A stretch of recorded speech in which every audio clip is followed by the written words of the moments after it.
Yun mga insang kabukid, hataw ang ano. Minsan at yan ang ano, ulap. Mukhang ano na, umiitim na ang ulap. Sana hindi mabutan ng ulan tong ano, area dito ni Uncle. Ayan,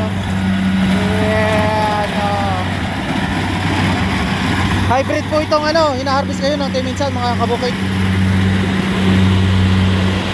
Mga longban. Dito lang tayo sa area ni Uncle Boying at ni Auntie Tilma dito sa ano, Purok Serili. Dito lang din sa ano, barangay lang namin, barangay Bungakliw mga insan. Ayan.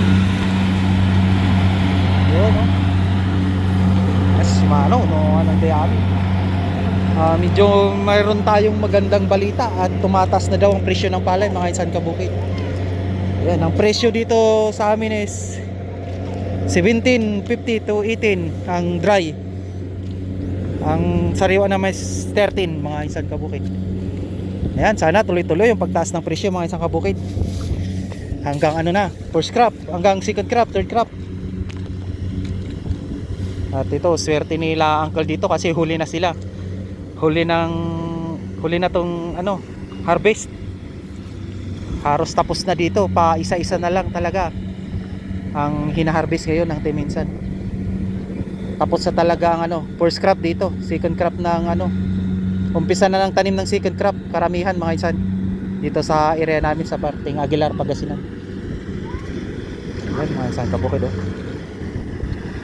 Dayami para sa baka. Ayan, oh. Yan, sana patapusin muna bago ibagsak yung ulan. tayo dyan malo, maya maya malo. Ayan, oh.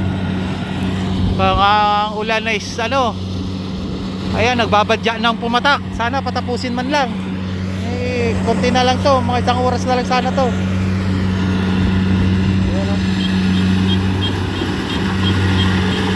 Mga kabukid, oh. Tutot, sinsa mucho.